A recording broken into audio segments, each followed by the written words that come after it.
everyone. Thanks for joining us for another episode of the Female Empowered Podcast. I'm your host, as always, Christa Gurka. And you guys know I always love a guest episode, and I am honored to have Roger Martin here. We are going to talk all things digital marketing, but specifically paid ads. And so I'm really excited to have Martin here. He has actually I'm going to read your bio and then we'll talk about it because I think you have an interesting origin story to how you Sure. ended up here. But you started in the pharmaceutical industry. So after 25 years in the pharmaceutical industry, Roger left his COO role to become an entrepreneur and co-found Rockbox Fitness, which grew to over 60 locations.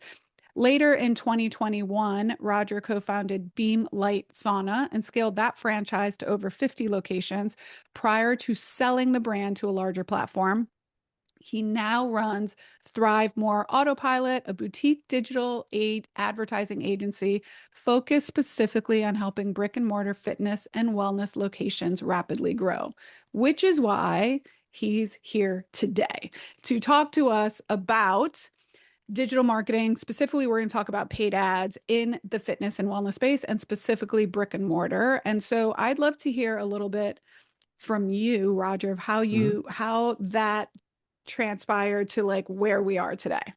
Sure. Yeah, a fair question. So after I decided that I wanted to exit the pharmaceutical industry that I spent 25 years in and become an entrepreneur, I really wanted to focus on health and wellness. I really believe that exercise, nutrition, mental health, and maybe a little supplementation is the key to longevity and having a long health span, not just lifespan. This is coming from a guy who spent 25 years managing armies of sales reps that sold pills and shots to people. But it's more true to my values. And so I co-founded a brand called Rockbox Fitness, a boxing, kickboxing, and strength training brand. And I myself to acquire, and I built 3 locations with my own checking account to start the brand and start expanding before we started franchising. And I was having trouble finding a good agency to help me attract customers and the right customers, specifically the right customers to my businesses and be able to grow that. And as the franchisor, that's important. That's imperative that I show that I can do this, let alone franchisees should be able to do it.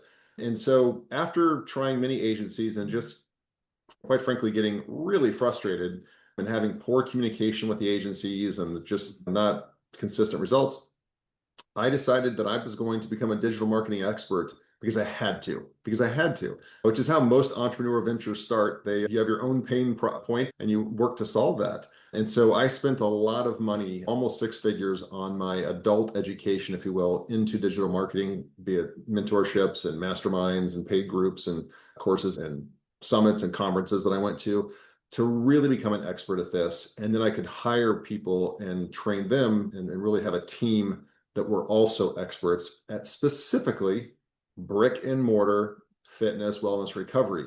I'm not an expert at helping online fitness coaches or fencing companies or dentists. That's not my specialty or my team's specialty. We really focused on brick and mortar fitness and wellness because that's the business I was in, both with Rockbox and then later with Beam.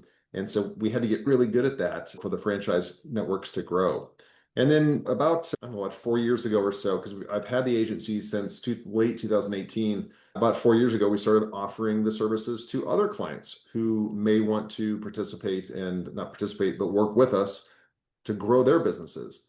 And the pie is huge. America is unfortunately, in the latest data, is only getting heavier, although some medicines, GLP-1s are helping that stat, but the market is the addressable market, the total addressable market is so large that so many of your listeners can benefit and grow their businesses while they're helping people in their community live better lives. And that's what's great about this business is we're doing something that is so ethically right and it helps our community, but we still have to advertise it and tell the world about it to get people to come in and experience the product inside the 4 walls, so that they will join, become a member, buy a package, whatever it may be, so they can live a healthier life. So that's a long-winded answer to your simple question, but I got here from the circuitous route of I got frustrated working with the normal agency out there and I wanted to kind of flip that model on its head. We're happy you're here. And I Yeah. do like that when you were saying, I tell people all the time, I'm like, we're not selling crack cocaine. We are Yeah. selling something that is actually, how lucky are we that we get to sell something that's actually super, super important in people's lives and has a huge difference. So why not try to get as many people as possible to come in and know about us? And same when we had our initial conversation, I deep dove into digital marketing for the exact same reasons you did. It's hard out there. First of all, from 2018 to 2020, the marketing landscape has changed, as 100%. do, and I think it's changes so frequent. It's one of the things that changes so frequently that I think it's a challenge for business owners, especially owner operators, because we're doing so many different things to stay up to date on. Right now, ChatGPT launched their ads. And so it's going to be interesting to see, I think, in the next 12 to 18 months what kind of happens. But it's a full-time job, as people say all the time, which is why it's great to have people like you out there. If I could ask you, let's talk today, Hmm. 2026. Okay. What are some of let's talk first mistakes. So when Okay. people, what in either someone's coming to you and asking for a discovery call, showing you what they have, if they have anything, or what Hmm. they've tried, and some red flags that's right away of, oh, that's just not set up the right way, or in brick and mortar, specifically health and wellness. What are some of the things maybe people have done it themselves or a prior agency has not gotten right? Sure. Thrive More Autopilot has helped both people that were trying it on their own and didn't have the success they wanted, and or they've used other agencies or are leaving an agency because they're not happy. So we've done both. The immediate things that come to mind are, and the red flags, and I can tell ooh, there's a lot of room for improvement here, is when the targeting is not done correctly. And some people will tell you the new update, and if we talk specifically Meta, the new update with Andromeda, you don't have to do anything. It'll do it all for you. That's partially true if you set up your creatives with photos or videos and what's being said in those graphic overlays or in the actual audible, and the hook and the copy, which we call the story. If you build that out incredibly detailed and make sure that your avatar, it's so obvious who your avatar is, what their pain point is, what they've tried potentially in the past, what's not worked for them. And I'm talking consumer marketing now. Andromeda can be very effective.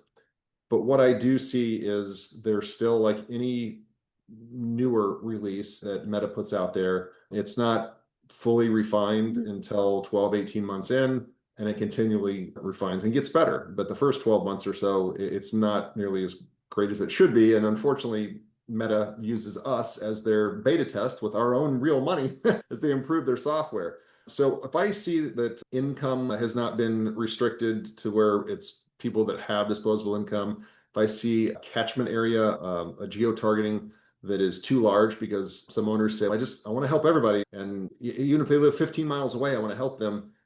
People will drive an average of 12 minutes to go Yep. to their gym. Any further than that, you've got to be a really special offering. And too much further than that, doesn't matter who you are. And so we want to make sure that that's correct.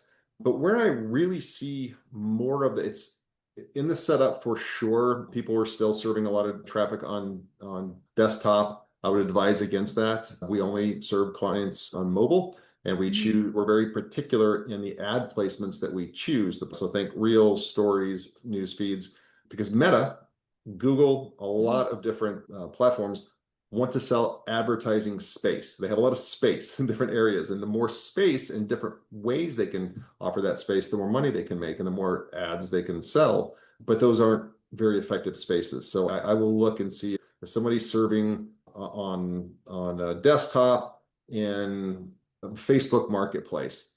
That's not a good place to find a good targeted avatar for a Pilates studio or for a PT studio. And so I look at that, and then I think most importantly, Krista, where I see the biggest mistake is in the offer and Mhm. how the story is built around getting to that offer. Agencies and people that are doing it themselves too often will have a lot of information about their business and how Mhm. great their studio is or their instructors or whatever it may be they're offering, but they don't talk about the prospect. And the prospect is the hero of the story. We're all the hero of our own story, right? Right. We're all the authors of our own story and usually the hero of our own story. And when a business tries to become the hero and we're just a character actor in that scene, we don't resonate with it. Yeah. And so I would, again, a multifactorial answer, but it's in the back end and the setup and in the targeting. But I can tell almost as much about the competency of the marketer by the ads, how they're built, both in the video and the and or photo, the hook, the story, the copy, and then the offer and how you get to that offer. And free class is not much of an offer. And there's just a lot of rinse and repeat in the business that I'm against. There's a lot of set it and forget it that we don't subscribe to. We're very active in our clients' accounts and in their ad accounts. If I see any of those things, I know there's lots of room for improvement. For optimization. It's similar to, if we can relate it to fitness, right? You oftentimes, as a physical therapist, for example, someone comes in with back pain, right? And sometimes I'll say, oh, what was the last therapist doing for you? And usually they're like, oh, we did straight leg raises and heat and stim. I'm like, okay, now we know what we're dealing with here. And getting to the nuance. And that, I think, is a challenge for owner operators, or even if an agency is doing and they don't understand, there can be one thing that's toggled on or off that sets. In my ads just recently, I was seeing the ad, I was being served the ad. And sometimes I'll do that on purpose so that I can see what it looks like on the customer side. And it was one of those ads that it was looping through different creatives. And I was like, I swear I shut all of these buttons off. I know I did. I checked it 5 times. And I had to go back through each and every ad just to figure out. And there was one ad that had one button that wasn't toggled off. I think they default sometimes when you go to change one thing and it defaults back and you have to.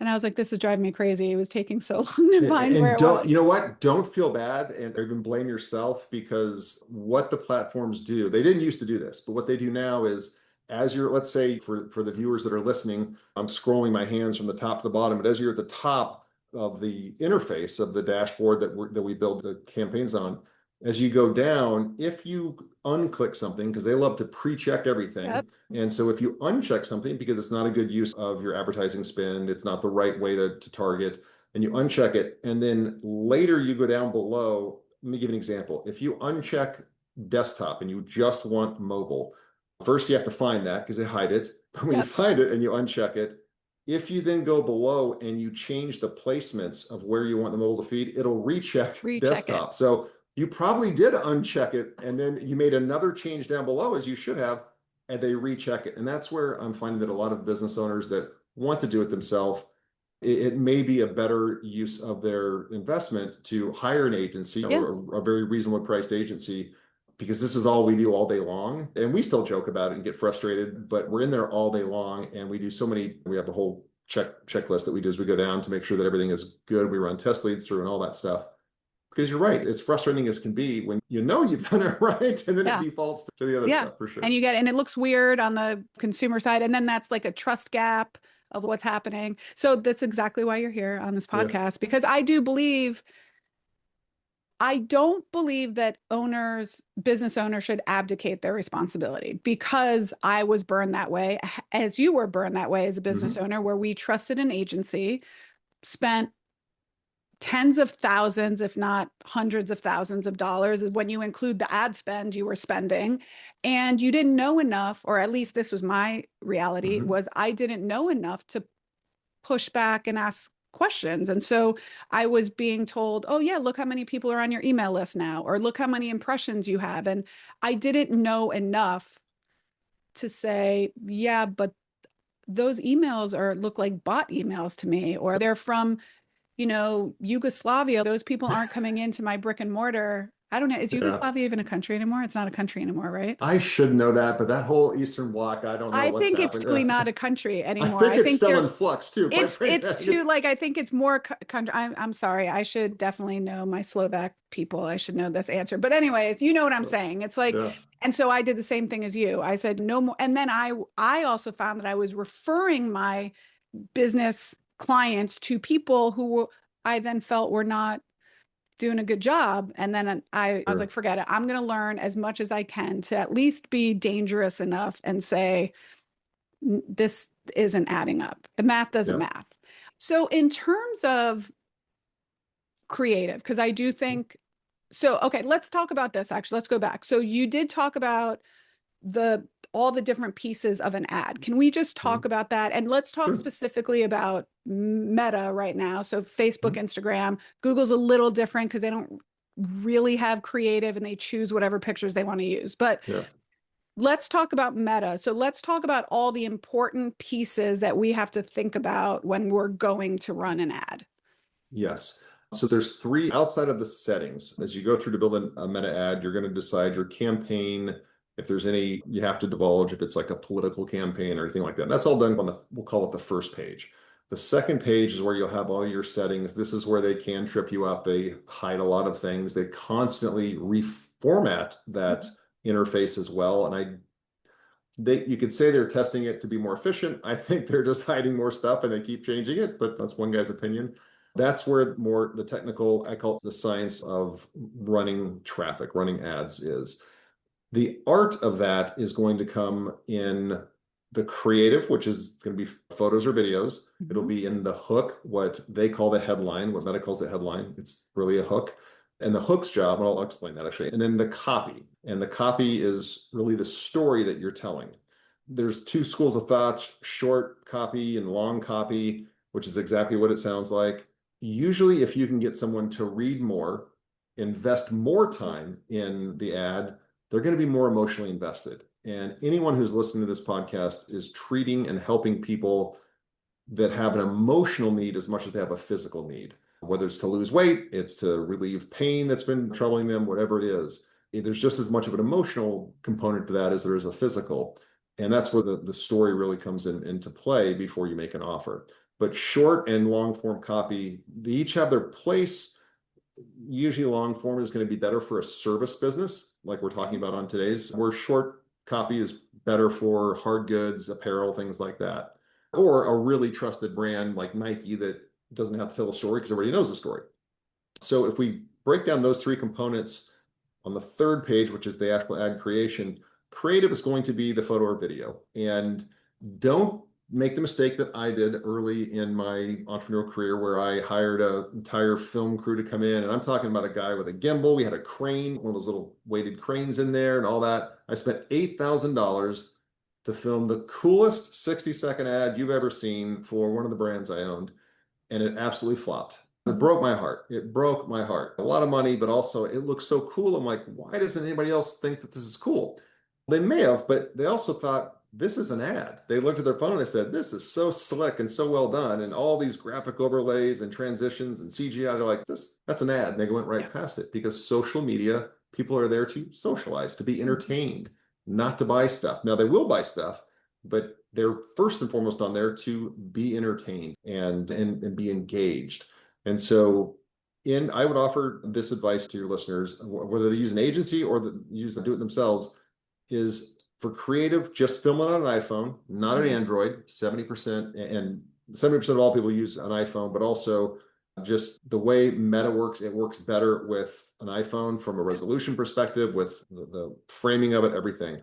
So and the iPhone's got it so good. Just use an iPhone to film it, but you want to film different things. There's what's called the walk and talk, where you're walking through your studio and you're holding the camera at arm's length. You're really doing a selfie style video. Those, if done well, and you can make as many takes as you want to get the right one, but if done well, with some graphic overlays, a little bit of ambient music in the background, and subtitles, because a lot of people watch their phone instead of listen to their phone. Yep. That works very well because it looks native. It looks like somebody's doing a walk and talk and talking to the viewer, which is us. So that would be one. There'd be another where you're being filmed by somebody and it's a little bit wider out, and maybe you're showing the studio or you're talking with one of your staff members. Also, from a filming perspective, testimonials. Client testimonials are absolute gold because it's social proof. It's somebody else saying, I took a chance. I wasn't 100% certain, like you're not 100% certain, but I took a chance at this fitness studio or this PT clinic and it's changed my life. And so that's another form of that. Then we want stills as well. They will say, everyone will tell you video trumps photos. That's true And yet Andromeda, this new update, it wants a variety of creative because it's now rewarding us for, instead of like in 2018 or 19, I would find 1 or 2 videos that crushed and I would scale the hell out of those 2 videos, right? And it would keep serving them and I would keep getting leads. Now, because it knows they've oversold advertising and every third post is an ad now when it didn't used to be. So they need those ads to be more engaging and to be more creatively fresh. And people don't want to see the same video every single time because then it does feel like they're watching the television break of commercials the whole time they're online, they're scrolling. And so Facebook is now rewarding, or Meta is now rewarding a refreshing of that content and different takes. And so I would say you've got member testimonials, you've got walk and talks, staff commentary, you want photos of the studio, you want people doing the work or being treated or being helped, and with some graphic overlays in there as a still photo. Believe it or not, you want a picture of the outside of your building with your sign. I don't know why those convert, but I think there's a trust factor that, hey, we're a local. It just immediately tells somebody this is a real business. They have a storefront. This isn't some internet weirdo. And so you just want to rotate that creative through, but continually refresh it. And even if you have a video that's crushing, refilm that video in a blue shirt and then a red shirt. Walk the other way. Hold it to the side, because we want to give the algorithm, which is basically AI, we want to give the algorithm as much choice as possible to, if somebody watches a lot of selfie videos for organic posts, they should be served a selfie video for an ad. If they like more still photos on, let's say, Instagram, we want to serve them a still photo because that's what the prospect wants to see. And we have to make sure we've filled up our library, if you will, of those, and we can serve up to 10 at a time in a given ad set.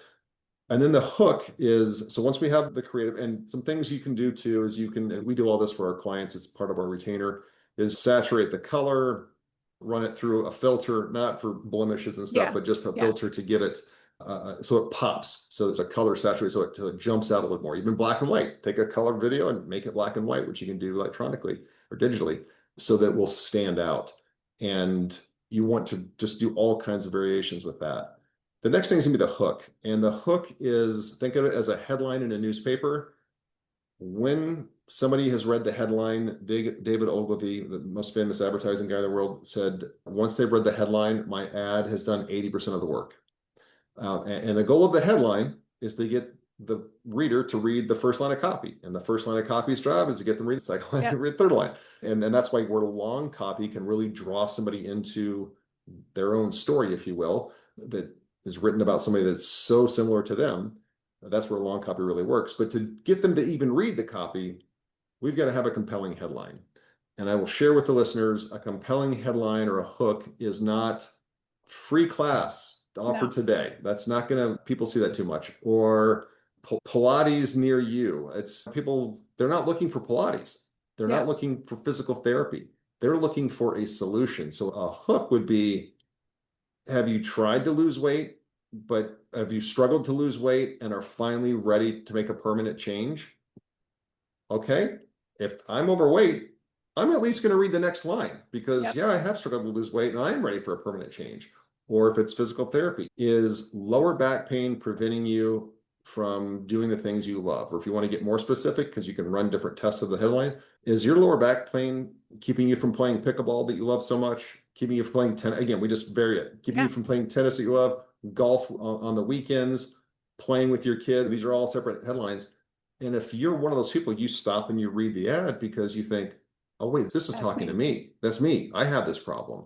So a hook is not about the business at all. It's about, I say that there's always exceptions. With very minor exceptions, the hook is always about the problem and what they may be suffering with, or solutions they've tried but have failed.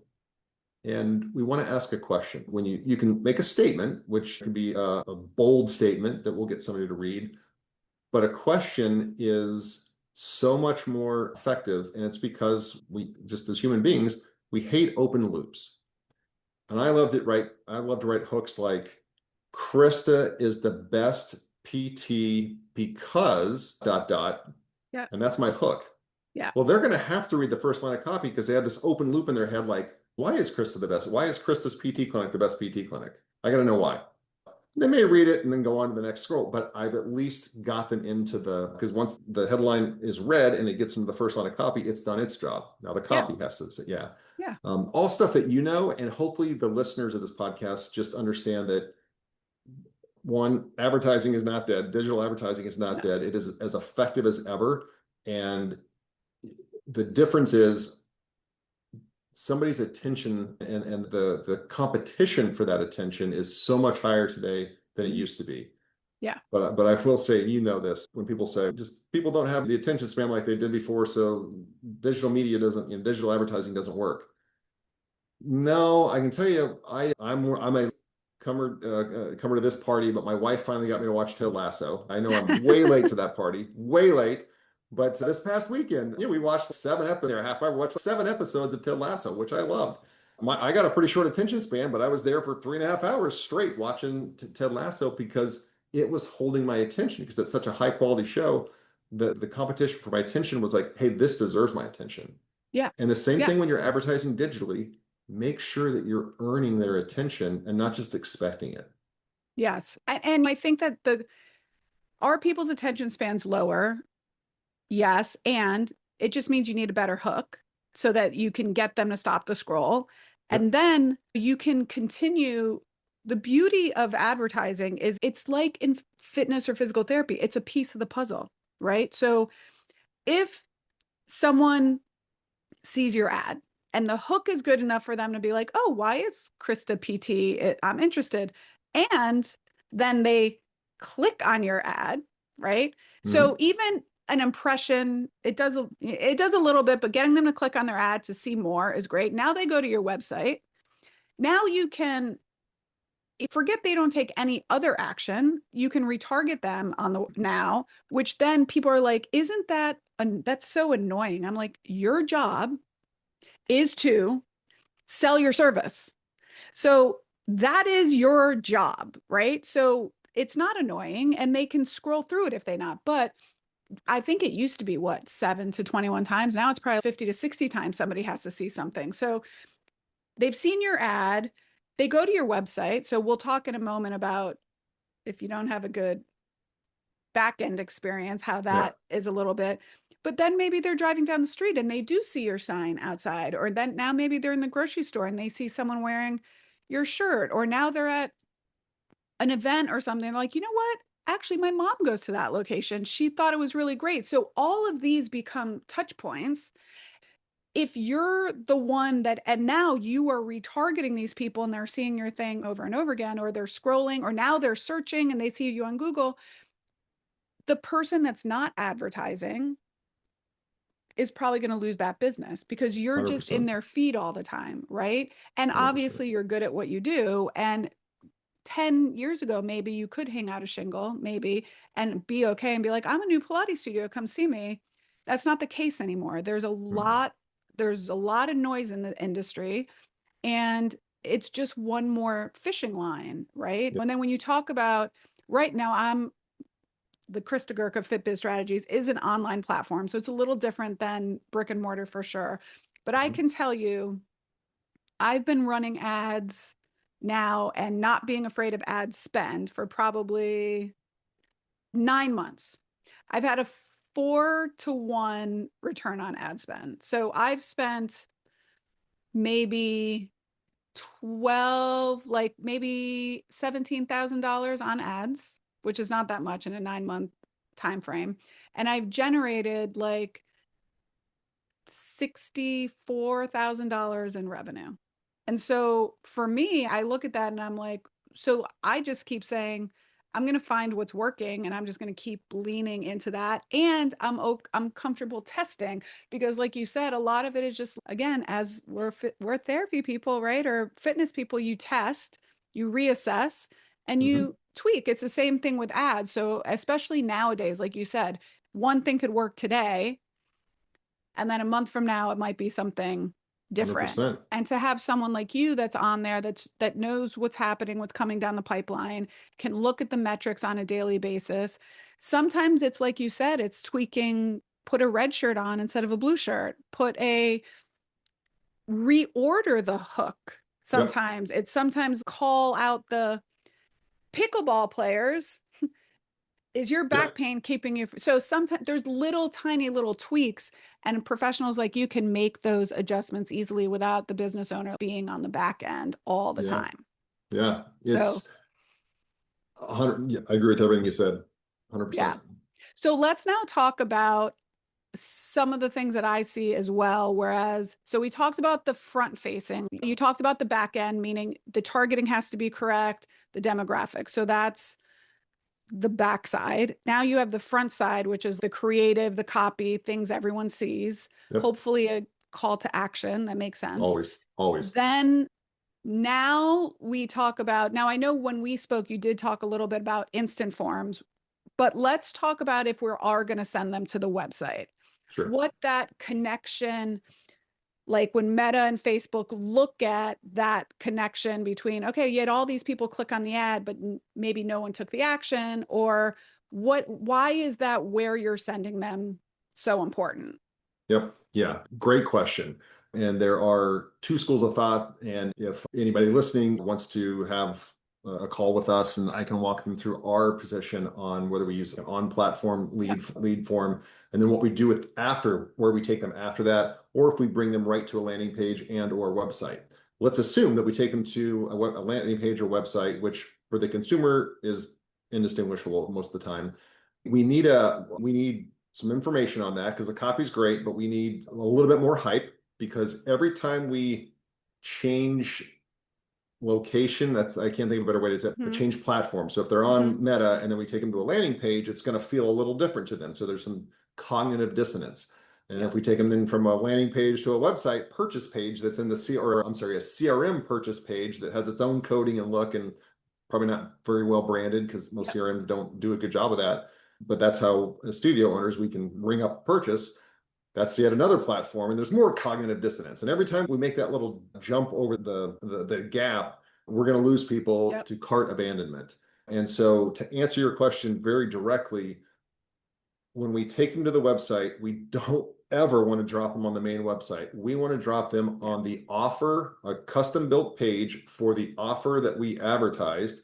And as you said, a call to action, a CTA. You should not run any ad without a CTA in this business because we're too small to brand. We're not Nike or Budweiser. We have to tell people exactly what the next step is. They know they go to the grocery store to buy Coca-Cola. They don't know how to find our clinic. And so we need to tell them exactly how to engage with us. And that's the call to action. And then they click the button, and then that puts them in a place where they can take that specific action. Share your information, buy your intro class, buy your assessment, whatever it may be. The mistake I will see is we take them to the page. We should have enough information, but not a ton. Not too much. Simplicity scales, complexity fails. So just a little bit of information that continues to build up in their mind the solution, not about our business, but about the solution. And then the purchase page where they purchase it.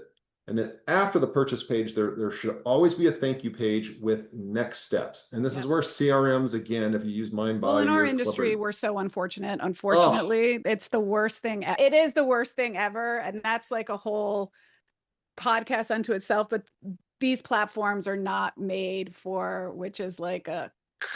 Yeah, they're not marketing platforms. They are not. They could be. They could easily be. They're not. So I hear you. So if we are on their website, we're still going to have to take payments probably through our CRM. We at least want a thank you page, which will always have a URL after that. That's where we need to embed the pixel. Because we have to. The pixel and a pixel is just, for most people know what that is, but if not, it's just it's a piece of code that it communicates something happened, something that you wanted to happen actually happened. And the only way to get to a thank you page means I got on my credit card and I purchased, and then my next page it said, thank you for purchasing. Here's how to redeem your first session, whatever. In that thank you page is where you would embed the pixel, so that when people come to that page, and the only way to get to that page is to make a purchase, the pixel is able to follow them back through their journey and say, oh, they were just on the buy page. Before that, they were on the dedicated private web page for this offer. Before that, they came from Meta. And when they came from Meta, they actually clicked on this picture that had this hook and with that. So that's a layman's way to explain it. But it just digitally goes back, follows the breadcrumbs, and says, cool, this particular photo or video with this hook, with this copy, got this type of person to purchase, which is the desired outcome. Hey, algorithm AI, let's find more people like the person that just bought that have the same habits, Yep. trends, financial, but all that stuff, surfing or browsing history, and show them this ad because they should have a much higher propensity. And where I find is people will put the pixel on their general website. That's not really going to help. They'll put the pixel on the purchase page. That doesn't help because they could abandon cart. Yep. It needs to be on the actual thank you page to do that. And truth be told, some CRMs are more easy to work with in that aspect, and some lock down their architecture in a way that is On very purpose. difficult. Yeah. Yeah, of course, on purpose. So there's different ways to go about that for sure. Yeah. We've done at least some of what I've suggested is, yes, we've done instant forms. And so instant forms for those people, they'd stay on Meta. You don't leave Meta. And Meta likes that because you're not leaving their platform, right? And then you could send them, like you said, to the next step after they've done it, you send them to the website afterwards. So Yep. that's one way. The other way we've found that has worked is we send them to, again, not to the homepage, a unique landing page that says specifically. So if it says here, the landing page says, like, do you play pickleball? Or it's Yep. something very specific. And then what we'll do is we'll ask them for so we'll say, enter your name and email to grab your 20% coupon code for your first session. Yep. So at least it is now, some people would be like, oh, that's too many steps. People will fall off. Yes, I do agree with that. The more steps you have, just like you said, the likelier you are to lose someone. However, Yep. if they do take that step, at least I have their email if they abandon down the road. And if someone does take that step, they're probably way more qualified when they do get down the road. So, because you're right, those are CRMs, our platforms. I don't care if you're talking about Jane or Mind Body is the worst or all of those platforms, you lose them once they go into there. You can't tell how far down the pipeline they got. You can't tell if they scrolled one page and then left, or if they actually got all the way to trying to check out. So I agree with you. And I think that testing a few different things is the best way to do it. And then tweaking it. You can find the kink in the chain along the way. So you don't have to just Yes, scrap everything. You're just trying to figure out which way, where am I optimizing for? for And sure. the beauty is most of our businesses that, like most people that are listening to my podcast, at least, they don't need 10,000 leads. That's like the beauty of the business. We're working in value versus volume. And Mhm. so, what are you seeing now? Just if we can maybe talk working backwards in terms of metrics. So, before they used to say, expect a 1 to 3% conversion rate in cold traffic. Like, are Yep. we still seeing that on average? Is that kind of what you're telling people? It Everybody hates this answer, but it depends. It depends. Yeah. It depends on the modality and it Okay. depends on the offer. Of Doesn't course. necessarily depend on the market as much, but it depends on the offer, which is going to include price point. But that 1.5% is good, It's rough. Okay. and one's not bad either, depending on the offer and the Sure. modality. So your numbers are spot on there. But the way to get a higher conversion is to find an offer and create an offer that's truly irresistible Yep. and one that somebody looks at and goes, wow, this is what I need, but I get this other stuff too that I kind of want, and that's included all this offer. And again, we love to work with clients and stack an offer. So you Mhm. come in and you opt into this, and you say, yeah, I get X service for, I'm making this up, $49. And everybody's like, that's great. But for the first 15 people, first 15 local area ladies, whatever, and you would name the local area of the Yeah. city, ladies who do respond and claim their discounted voucher, you also get this additional free service or these additional 2 free services on your first visit. Now, we would always make sure that those services are not like a massage where you have a hard cost of paying Right. that, something that's very low labor touch and either zero cost or very low cost, but high perceived value Yeah. to the prospect. And now what you have is you have a true offer where it's a great deal And I get these bonuses because everybody loves free stuff. Everybody. Free, Everybody. unfortunately, listeners will not love hearing this, but it's true. In our language, in our society, people have a more visceral response to the word free than they do love. It's It's terrible but crazy. true. Yeah. Terrible but true. So we don't want to give away our stuff, our service for free because we have to show there's value to that. What we want to do is stack other things that have very low value. As a guy that used to own 3 fitness studios, when I had started my first brand, Rockbox Fitness, I owned 3 of those. And I could promise you that if you were coming in for a consult, because we really didn't do first class free, we'd do a consult, bring them in, make sure we sign up to an entire program. I gave away more free t-shirts, which were the t-shirts that I couldn't sell. I'd already tried to Yeah. sell them for 6 months, couldn't I sell hear them, you. all of a sudden those became, and it wasn't a t-shirt because that doesn't sound very sexy. It was a free branded logo item, apparel item. Okay, that sounds great. Yeah. And there's leggings. What is that? Yeah, it's a cotton t-shirt I couldn't sell, but you get that. Maybe a water bottle that cost me, a branded water bottle that cost me maybe $1.80 or something. But you stack all this value, and we even split it out. I'll just give a real life example. We have split out a paid intro offer for a brand that includes everything that was part of the free class experience that we used to offer, but now it's paid $30 paid intro with the stuff that was already included broken out and splintered out, Yeah. which include a rental, a glove rental, and some wraps and mini boxing lesson before class. That was all part of the experience, but Right. we just splintered that out, and all of a sudden, Smart.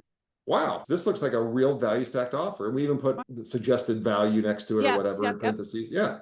Yeah. And Smart. so I say all that because everybody listening, they're in their business. If anybody heard this and says, I don't really, my business is not like that. I sell Pilates and I really have just one thing. You probably have tacky socks, right? Those sticky socks, right? Grip socks are part of our ad, value ad all the There you time. go. You've got, and a We used lot to of actually people, have a Pilates 101 video program that was literally something we created during COVID because we were teaching online. That was yeah, part of our ad offer. You get free grip socks. You get a mini, by the way, we did a mini tutorial before class, which technically everyone had to do anyways. And he used to have a swag bag. Same thing. We had t-shirts we could never sell. And then we had chapsticks, which everyone loves. And they yeah, cost, and hair ties, because it's like yeah, women, right? So yep, you're right. You're absolutely right. But that's really smart of like you to tell, like, hey, what if we just pulled this out? What if we named it this? And what's the worst that's going to happen? You're going to test it and you're going to watch what happens. 100%. Yep. And to the listeners, when we say test it, we're not, hey, let's put 5 grand of ad spend towards No. it. We're talking in $15, $20. You'll know if something's working or not just by the trending and the click through rate. If even if they don't you'll know what's starting to resonate with the Yeah. client. Yeah. Speaking of click-through rate, as another metric, Yeah. what do you consider a good click-through rate in Meta? Again, I think it If depends, but let's talk prospecting, new cold people, traffic. like cold Yeah. traffic. What is a good click-through rate right now? If you're at between 3 and Oh my God, 5%, I would say that's amazing. yeah, you're killing the game. Yeah. Killing the game, right? It's probably closer to between 2 and 3, and the conversion's closer to 0.8 to like 1 to 3, or get it closer to 3% to 1%. You're crushing the game. And then if you can get a click-through rate of north of 3%, you're I doing think that's amazing. amazing. You're doing, Yeah. because again, you have to think of who you're competing with. But again, don't listeners should not get stirred. That's easy for me to say, discouraged and think, I don't want to spend this money and only 3% even click the ad. That's a As lot. you said, as you said earlier, they're still seeing it. It's making an impression. We, including my own digital agency, would never advocate just do digital ads. If it were 2017, maybe not today. You want to be if you have a PT clinic, you should be in all the boutique fitness studios every Saturday morning and maybe a Wednesday night with a table, maybe offering a free assessment or something there on site. You should be at the Whole Foods once a quarter displaying. Yeah. You want to have everything possible from an events or local marketing grassroots effort as another, use the term line in the water. Just Yep. the more lines in the water, because when they see the ad, they may then see your brick and mortar, and then the next time they see the And ad. remember it. Exactly. Yeah, yeah. Does what, like People think that everyone that goes, they don't pay $100,000 to be on because they think that all those people are going to go to T-Mobile. It's part of, oh, T-Mobile, and then the commercial, and then that whatever the Yep. tone is, it's Sure. just Sure. repetition. And so it's like subconscious buying, really. Yes. And it works, but it works if you do it properly. That's the problem. Like things like, if you don't have your pixel on, I'm super sorry to tell you, like your ads, you're throwing money down the toilet, unfortunately. Yep. You have to have a pixel on. And again, you have to have the pixel on the right page. You have to tell Meta the right action that you're looking for. The And when people event. say, well, Yeah. why does it matter? Because what you just said, like the algorithm, Meta or Google, whatever, is going to find more people that are going to take that action.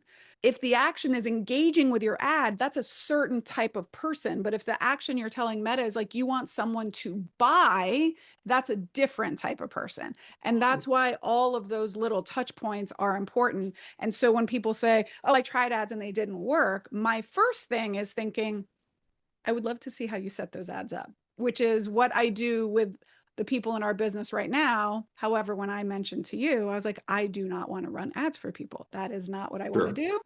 And so it was great to meet you because I was like, I also want to make sure that I'm sending people that I asked you the tough questions and you had answers for them, which was good because it's important to me that owners have so much going on in their head. I For want them to sure. be able to say, this is a trusted source. And the fact that you specialize specifically in brick and mortar, we need people to walk into our establishment and pay Yeah. us money locally, which is, it's just different than an online 100%. digital database. And I've lived that life of your listeners, right? Yep. Four different locations, two different brands. So I think that's what separates Thrive More from the average agency is, yes, I coincidentally do have a marketing degree from undergraduate, but my chops were learned with my own cash in the real world, which is different than a 25-year-old that's a marketing major that is taking your money and Yeah. learning in real time. My husband has a marketing degree and I would not pay him a penny to run my ads. He has Sure. marketing is like a huge umbrella. I mean, Yeah. there's We're a talking lot specifically direct response digital paid marketing. Yeah. ads, paid ads. What I would like to say first is Thrive More and Roger and his team are going to be the ad support team in our FitBiz Accelerator program. There is a tier that will come with ad support, which will help get my eyes and strategy and almost getting ready to give people the framework to say when they go talk to Roger is like, okay, this is because some people are like, I don't know what my goal is. Sure. I don't know what I'm like, do you want awareness? Do you want money? Do you need what class specifically do you need filled? Is there one location that needs it more than the other location? But then Roger and his team will do one call a month talking all things ads, which I think it's great because they change on such an incredible basis. So if anyone's been thinking about joining the accelerator and you're interested, I'm very excited to say that Roger and his team will be part of it. But aside from that, you don't have to be part of our program to work with Roger and his team. So tell everyone where they can find more information about you and maybe set up a discovery call and chat Yeah. with you. Yep. And I always say, leave your credit card at home. We don't do any hard close on the first call by any means. I want you to feel 100%, anybody feel 100% comfortable. They can go to thrivemore.ai. So THRIVEMORE, put together as one word, thrivemore.ai. And on there will be what we do and how we can help you. And of course, there's a schedule button on that as well. If they want to follow me on social media, I'm like on LinkedIn and Instagram and a few other things with Real Roger Martin, ROGERMARTIN. So Real Roger Martin. And I would love to help. I'm a small business owner who's owned many small businesses, and I'm a Fortune 500 refugee that loves small business. And if I can help you and we can help you, grow your studio, grow your practice, make more take-home profit because you deserve that, but help more people, then everybody wins. Win-win, right? Winner, Win-win. winner, chicken dinner. There you go. It is the best. We will link all of that up in the show notes. So if you're driving or walking, you can check out the show notes and click on that. If you're on my email list, You will have gotten the links in the email when this goes out, airing the podcast. And I think that's it. I definitely would, if you're even remotely interested, do a discovery call with Roger and his team.